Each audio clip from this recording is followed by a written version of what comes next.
Assalamualaikum warahmatullahi wabarakatuh. Waalaikumsalam warahmatullahi wabarakatuh. Izin tanya Buya, nama saya Husni Mubarak dari Bojonggolong, Susukan. Saya mau nanya nih Buya, udah lama unek-unek dalam hati. Bagaimana dalam keseharian kita itu memakai 4 madhab Buya. 4 madhab kita pakai dalam kehidupan sehari-hari. Sebenarnya saya udah lama pengen ngingu-kirik Buya.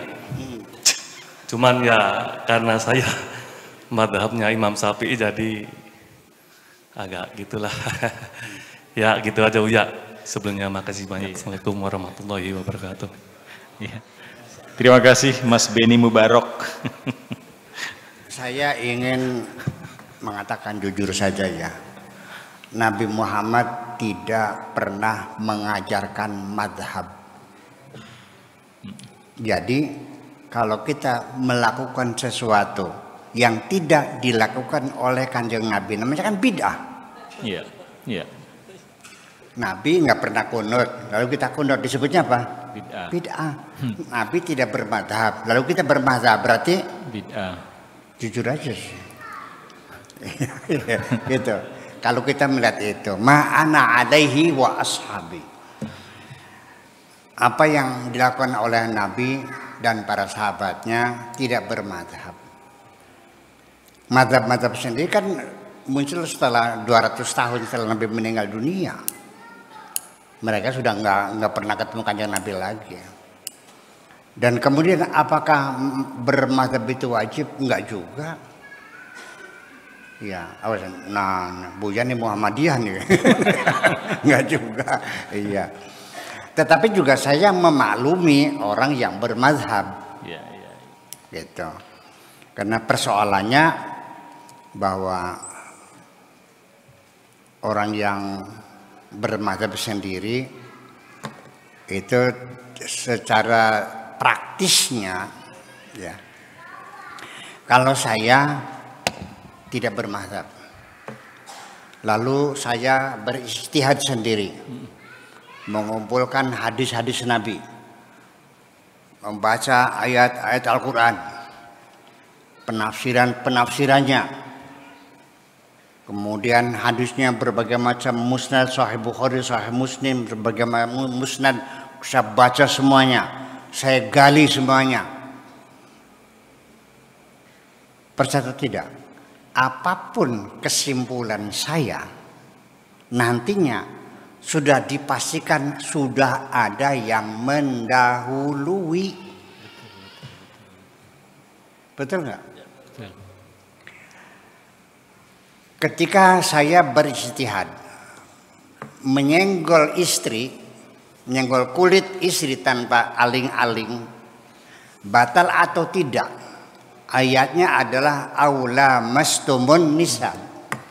Ketika hasil kesimpulan ijtihad saya, wudu menjadi batal, nyenggol istri, sudah ada yang mendahului, namanya Imam Syafi'i. Kalau hasil ijtihad saya mengatakan tidak batal wudunya, sudah ada yang mendahului, namanya Imam Maliki. Kalau hasil ijtihad saya tergantung nyenggolnya, kalau ada syahwatnya batal, kalau tidak ada syahwatnya tidak batal. Sudah ada yang mendahului, namanya Imam Hambali. Paham nggak? Saya baca Fatihah atau tidak sholatnya. Kalau saya mengatakan tidak perlu baca Fatihah, yang penting baca surat yang paling gampang. Idza qumtum ila sholati faqra'u ma tayassara minal Qur'an. Sudah ada yang mendahului. Kalau saya katakan harus baca Fatihah, sudah ada yang mendahului. Fatihahnya pakai basmalah enggak? Kalau kesimpulan saya harus baca basmalah, sudah ada yang mendahului. Kalau saya mengatakan tidak perlu baca basmalah, sudah semua selesai. Jadi ngapain saya buang-buang waktu? Nah kalau saya beristihad lagi, saya nggak bisa setiap malam Senin ngaji, setiap malam Jumat ngaji, Nggak bisa saya ceramah kemana-mana, nggak bisa saya bikin sajak, nggak bisa ngutuk-ngutuk ayat tadi istihad habis waktunya. Dan hasilnya pun sudah ada yang mendahului kok. Jadi efektif nggak? Efektif nggak begitu tuh? Tidak. Itulah sebabnya saya memaklumi kalau ada orang bermadhab. Ya, saya juga bermadhab. Dalam artian bukan berarti saya tidak mampu beristihad, tapi saya ambil praktisnya saja, percuma bisa juga. Buang-buang waktu aja. Paham nggak? Nah, cuma yang jadi masalah ini adalah langkah berikutnya. Apakah kita boleh bermadhab 4 madhab itu? Mau bermadhab silakan, mau madhab Syafi'i silakan, madhab Malik silakan, dipakai semua juga silakan aja, nggak ada masalah kok. Kalau Anda nggak bingung mah, bingung nggak kamunya?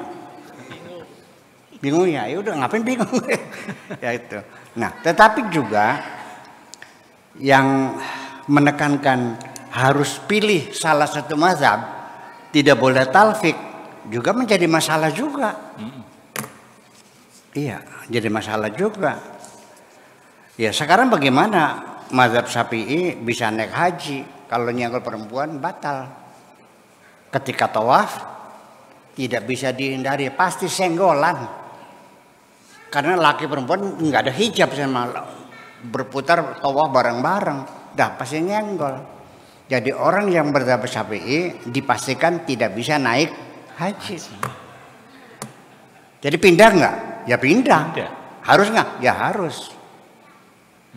Nah, tetapi pindahnya itu bukan berarti dengan alasan darurat, bukan. Darurat itu baru dipakai ketika semua mazhab melarang. Tetapi ketika ada mazhab lain yang membolehkan, maka prosedurnya kita pindah mazhab, bukan hukum darurat. Begitu. Kira-kira seperti itu. Ya, itu siapa? Mazhab Maliki, yaitu yang mengatakan bahwa nyenggol perempuan itu tidak batal. Ya, gitu. Karena Imam Maliki mengatakan aula mastumun nisa itu artinya lil musyarakah, senggol-senggolan bukan nyenggol. Lanang nyenggol, wadone nyenggol. Lanang yang ngeremet wadone remet. Lanang yang ngerogo wadone ya rogo-rogo remet-remetan yang batal itu. Lo nyenggol aja nggak apa-apa. Itu maksudnya. Karena mula masa itu artinya musyarakah. Ya, maknanya lil musyarakah, saling ya, saling pegang memegang, saling sentuh menyentuh. Ya itu artinya apa ya? Hubungan seksual. Bercinta. Ya kan? Nah, semacam itu. Sehingga dari bercinta dengan penuh syahwat, ya artinya ya tidak bisa dihindari ya, karena keluar mati, keluar mani dan sebagainya. Ya kan begitu masalahnya. Kalau nyenggol aja nggak ada masalah itu. Jadi akhirnya Pak, nah kemudian lagi ada larangan pindah mazhab, talfik itu larangan. Ini juga mesti saya jelaskan. Talfik itu tidak boleh ketika menyangkut hukum pidana dan hukum perdata. Karena kalau terjadi talfik pindah mazhab, di situ akan menjadi masalah, yaitu tidak ada kepastian hukum. Umpamanya orang mencuri, kalau mazhabnya mazhab Syafi'i dipotong sampai pergelangan sini. Tapi kalau mazhabnya mazhab Syiah cukup jerijingnya saja. Jadi karena ini kasusnya pencurian, maka ke mahkamahnya mahkamah Syiah supaya dipotong jerijingnya aja. Kalau mahkamahnya mahkamah Imam Syafi'i dipotong setengahnya. Itu nggak boleh begitu tuh. Tapi kalau dalam ibadah mah nggak ada masalah. Kalau ibadah mah tergantung yang Anda yakin. Masa berhubungan dengan Tuhanmu terikat dengan kemazhaban, keyakinanmu. Paham dikit ya? Sholat, wudhu, ya kan? Yang sifatnya ibadah-ibadah seremonial macam itu silakan apa Anda yakini. Saya mazhabnya Syafi'i, tapi saya kalau mencuci kepala itu saya cuci semuanya. Wamsahu biru'usikum seluruhnya sampai ke sini. Kalau Imam Hambali langsung telinga, langsung sini, langsung telinga. Semua. Kalau Imam Syafi'i cukup dengan satu jari, tul. Sah. Saya nggak yakin, saya mau dipaksa, nggak bisa dong. Iya. Tapi kalau Anda yakin silakan, kan gitu. Anda yakin sah gitu wudunya, saya nggak yakin.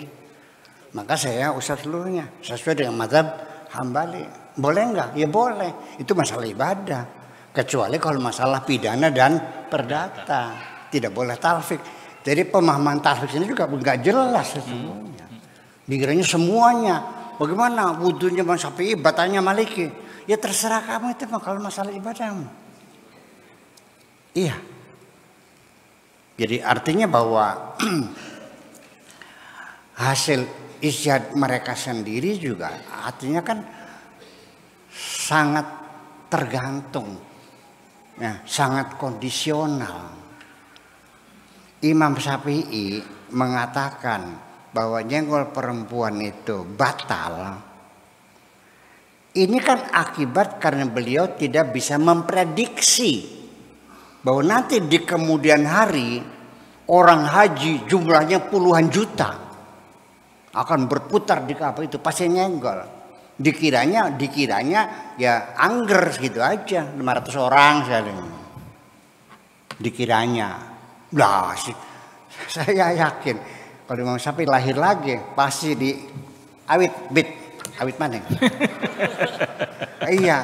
Berarti tidak mungkin dong Allah memutuskan nyenggol batal yang berakibat tidak bisa naik haji, kan nggak mungkin dong. Iya. Betul nggak? Nah, itu persoalannya. Jadi ya seperti itu. Kemudian juga dalam zakat, awas, zakat ziro'ah yang wajib dizakati hanya makanan pokok dan bertahan lama, bisa disimpan lama seperti jagung, gandum, apalagi padi, apalagi kismis, ya yang lama kan. Nah, kalau sabrang nggak bisa. Bengkoang, bonteng, apa bonteng? Timun. Ya, timun karena bonteng timun. Bonteng suri. Timun suri. Iyalah. Bahasa Indonesia nggak ada bonteng ya? Nggak ada. Nggak ada ya. Kurang tuh. Nah itulah. Jadi artinya bahwa disinilah makanya dulu orang-orang Indramayu yang bermadzhab Syafi'i nanam cabai dapat untung 100 juta ngezakat. Nanam padi dapat 40 juta zakat. Karena padi wajib zakat, kalau cabai nggak ada. Apalagi semangka ya, sampai untung sampai 500 juta yang nggak zakat. Ya kenapa? Karena Imam Syafi'i zakat itu dilihat dari sisi strategi pangan. Ya artinya bahwa orang kalau nggak punya beras ya mati, betul nggak? Anda punya cabai 1 ton, tapi nggak punya beras, hidup nggak? Mati. Bisa hidup nggak? Mati. 1 ton cabai nggak punya beras. Saya punya 1 kilo beras. Ayo urupan 1 ton cabai dengan 1 kilo beras. Mau nggak? Mau. Mau. Jadi artinya strategi pangan yang itu. Nah, kalau Imam Abu Hanifah melihatnya dari perspektif atau sudut pandang keadilan sosial. Makanya apa saja yang tumbuh dari tanah zakat ziro'ah, sekalipun yang nanam codot. Yang nanam apa? Burung. Iya, sekalipun kersem. Tapi kalau Anda menghasilkan kersem setrongton dan ada harganya, wajib zakat juga. Karena ini keadilan sosial, maksudnya dari strategi pangan. Jadi beda perspektif, itulah mereka. Jadi kalau demikian, fikih itu hasil pikiran manusia atau datang gedebuk dari langit. Manusia. Kalau datang pikiran manusia, budaya itu agama. Budaya. Itulah jawabannya. Terus tukaran maning kan? Terima kasih gitu aja. Iya. Menarik sekali ya. Aja tukaran maning. Ya.